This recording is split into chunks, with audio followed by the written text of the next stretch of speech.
Greetings. Thanks for joining me today.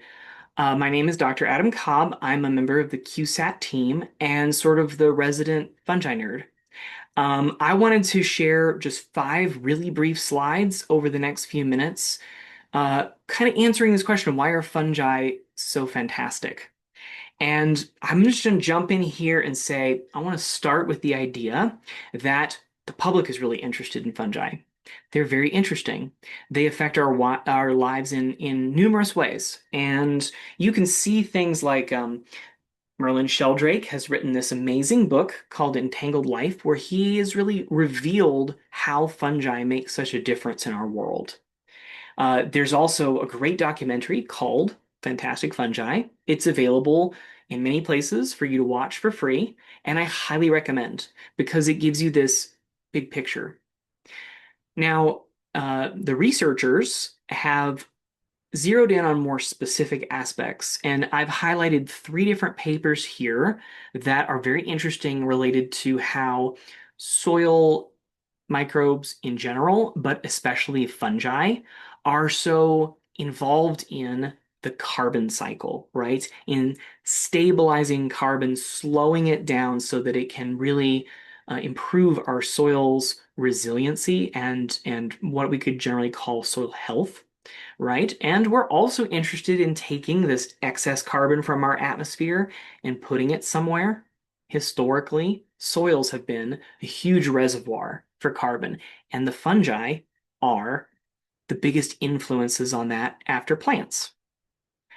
So let me start here with sort of what got me over a decade excited about fungi. Um, Seeing is easy. Having accurate imagination about the world we don't see, the below ground world of soil, it takes a lot more effort. My examples of that are we can see plants. I have a picture there of some sorghum that I grew in one of my projects.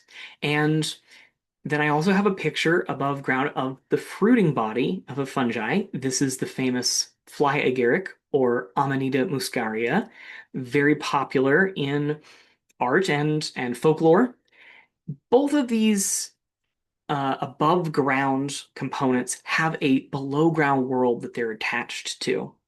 In the case of the fruiting body, the mushroom, you have hyphae or mycelium. And these live below ground, absorbing nutrients and water, associating with nearby trees and other organisms. And then eventually, when they want to reproduce, they make the part that we see. Now, in the case of sorghum and many of the other plants we depend on for our agricultural system, they have a root system below ground, and they also have these incredibly important fungal connections. In fact, the plants behind in this photo that I took had these very common fungal partners. We grew them in soil containing those fungi. And for the same amount of time, we grew in the same conditions sorghum without that fungal partner. And those are shown in the foreground. So many times more growth in the plants that had their arbuscular mycorrhizal fungal allies. And we can actually stain these and look at them on a microscope and even quantify to some degree that relationship, right? So this is why I love this recent paper that gives us a new vision for what fungi are doing in soil. In the top left panel, you see sort of the traditional way that we've thought of the rhizosphere, the soil that is right around the root system that is influenced by the plant producing sugars, which it exudes from its roots, with kind of priming the ecosystem around it in soil. And we call this other soil that's not shown in yellow there bulk soil, right? And it may have been influenced by a plant in the past, but it's not currently active, quote unquote. But in the top left panel, and this is why I love this new demonstration of what's going on here, the hyphae from arbuscular mycorrhizal fungi and other fungi in the soil ecosystem are actually transporting the carbon, the sugars, the support that they're getting from the root system of the plant further into the soil, right? They're expanding the part of the soil that is active and alive. And so there's all kinds of other bacteria and microorganisms that and insects and things that can benefit from having carbon, which is sort of the food, the lifeblood of that soil ecosystem, transported further from the root system. And this diagram shows something very similar. They use slightly different colors. They're showing the sort of rhizosphere traditional proximity soil in gray, and then they have the fungal hyphae in sort of a pink or purple color. And the reason why this is so important is that those hyphae reach out to a larger volume of soil and they're able to find more zinc and phosphorus and calcium and other things that the plant needs to build its own structures and water as well. And they're able to transport that and trade it with the plant for more carbon, right?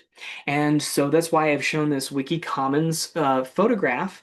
This is again some fungal mycelium. You get the idea of this very small scale fine filaments or threads that are webbing out into the soil in search of resources.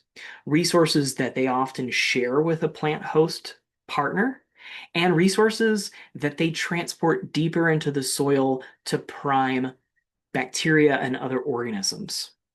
So in my final slide here, I have a little diagram that I helped some other folks put together to kind of give a vision for the soil food web. This idea that plants are typically at the center of this because they bring in that atmospheric CO2 and use sunlight to transfer it into various resources that they can use for their own life and share, right? There's usually an excess of carbon resources. And so that goes into the organic matter in soil. That's the living carbon or biological carbon.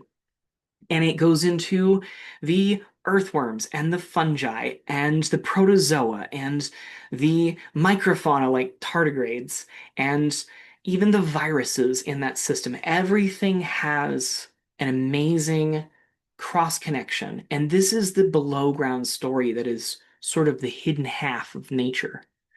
We see the mammals and the reptiles and the birds and all these other things above ground that are supported by these ecosystems. But the soil food web is what's driving all of it, and the fungi are very, very critical to the soil food web.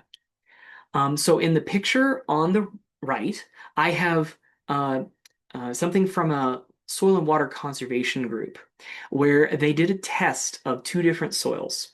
The soil test that they have on the left column there, it's a chunk of really healthy soil that is suspended in a little cage in a column of water.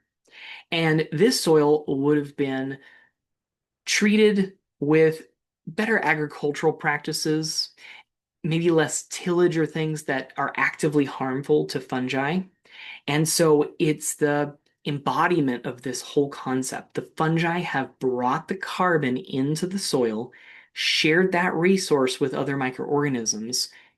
Those other microorganisms have created a cohesive, entangled ecosystem that has a lot of resiliency to it.